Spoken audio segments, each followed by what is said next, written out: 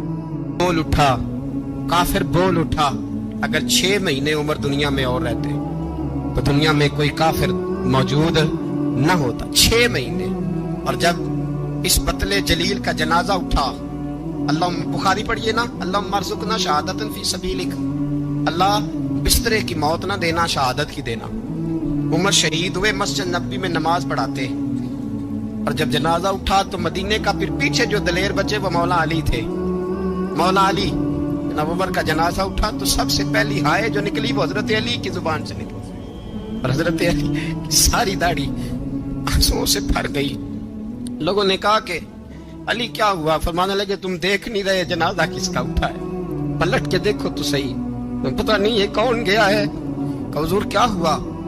آپ فرمانے لگے عمر اس طرح کے کام کر کے گیا ہے, اب ان کے رستوں پہ کون چلے گا؟ کون اس کے جگر راہ وفا میں میں نقش ایسے چھوڑ آیا ہوں, میں جس منزل سے گزرا ہوں وہ اب تک یاد کرتی ہے. حضرت علی حضرت عمر کے جنازے پہ کھڑے ہو کے کہتے ہیں اللہ مجھے اس طرح کے عمل کرنے کی توفیق دے جس طرح کے عمر کر کے گیا. میرے بھائی, بطل عزیز, بطل حریت حضرت عمر رضی اللہ تعالیٰ عنہ, جو اپنی زندگی انقلاب والی گزار کے گئے. عمر جب دنیا سے گئے تو 80 دینار کا قرضہ تھا, 22 لاکھ مربع میل کا حکمران, اور اپنے بیٹے سے کہنے لگے بیٹے کوشش کرنا تیرے خاندان والے مل کے میرا قرضہ اتار دے, میری قبر پہ بوجھ نہ رہے, اور اگر خاندان والے مدد نہ کریں تو میرے دوستوں سے بات کرنا, وہ مدد نہ کریں تو پھر علی سے بات کرنا. ان کا پیار آپس میں اتنا, اور تو اختلاف ثابت کر رہا ہے. 80 دینار کا قرضہ چھوڑ کر حضرت عمر دنیا سے گئے, اور جاتی دفعہ کہہ گئے میرے بعد میرے بچوں کو حکومت کے مشورے میں بھی شامل نہ کرنا, حکومت کے مشورے میں بھی میری اولاد شامل نہ ہو. اتنا بڑا شخص اتنا بڑا رنگ دے کے 1 محرم کو جب عمر فاروق کا وصال ہوا تو بیٹے سے کہنے لگے اماں عائشہ سے جا کے کہو میرا بھی نبی پاک کے روزے میں دفن ہونے کو دل کرتا ہے. ایک قبر کی جگہ ہے اماں جی نے اپنے لیے رکھی ہے, بخاری ہے بخاری. حضرت عائشہ کے پاس صاحبزادے گئے, کہنے لگے اماں جی عمر کو زخم لگ گیا ہے, حالت بڑی پریشانی والی ہے. وہ کہتے ہیں اگر اماں اجازت دیں. سید عائشہ رو پڑی, فرمانے لگی کہ اپنی قبر کی جگہ تو نہیں نہ کسی کو دیتا, پر عمر نے کمال ہی بڑا کیا. اسے کہو جاؤ گنبد خضرا میں قیامت تک جو مصطفیٰ پہ اور ابو بکر پہ سلام پڑے گا وہ تجھ پہ بھی سلام پڑھ کے جائے گا, جاؤ میں نے جگہ دی. اعلیٰ حضرت فاضل بریلوی رحمت اللہ علیہ فرماتے ہیں وہ عمر جس کے آداب شیدہ شکر, اس خدا دوست حضرت پہ لاکھوں سلام, اس خدا دوست حضرت پہ. آپ یقین کریں ممبر پہ بیٹھا ہوں, حضرت عمر کا جب نام لیتا ہوں تو میرے وجود کے رونگٹے کھڑے ہو جاتے ہیں. حضرت عمر کی زندگی جب پڑھتا ہوں تو لگتا ہے خدایا ایسے شخص بھی دنیا میں آئے. کہ حضرت عمر رضی اللہ تعالیٰ عنہ کا آج یوم شہادت ہے. میرا تو دل کرتا تھا کہ فجر سے باتیں شروع ہوں اور سارا دن ہی عمر کی باتیں ہوتی رہیں, سارا دن جناب عمر کی باتیں, سارا دن. اس لیے کہ ذکر جناب عمر کا ہوگا پر راضی اللہ کے رسول ہوں گے. میرے رسول پاک علیہ السلام سب کے لیے دعا مانگتے ہیں نا, حضور کی دعا عام ہے, لیکن مصطفیٰ کریم نے کعبے کا غلاف تھام لیا اور غلاف کعبہ کو حضور نے سینے سے لپٹایا اور سینے سے چمٹا کے کہا اللہ میں نے تو کبھی سوال ہی زیادہ نہیں کیے, میں کرنے آیا ہوں, مجھے عمر دے دے, عمر دے دے. حضور نے مانگ کے لیا.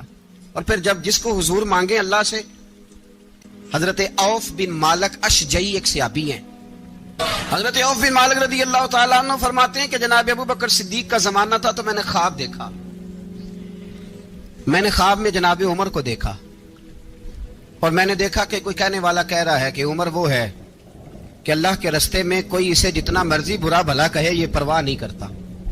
کس کے رستے میں؟ بولے سارے. اس کا مطلب ہے اللہ کے رستے میں لوگ برا بھلا بھی. قرآن مجید نے کہا وَلَا يَخَافُونَ لَوْمَةَ لَائِمٍ, کچھ لوگ ایسے ہیں جو برا بھلا کہنے والوں کی لوگ پرواہ نہیں کرتے. اور دوسری بات میں نے یہ دیکھی کہ عمر خلیفہ بنے گا, اور تیسری بات میں نے خواب میں یہ دیکھی کہ عمر شہید بھی کیا جائے گا, عمر شہید بھی ہوگا. یہ میں نے 3 باتیں خواب میں دیکھی. فرماتے ہیں میں نے آ کے خواب حضرت ابو بکر صدیق کو سنائی, وہ خلیفہ تھے. وہ کہنے لگے ٹھہر جا, میں عمر کو بلاتا ہوں, اس کے سامنے دوبارہ سنانا, اس کے سامنے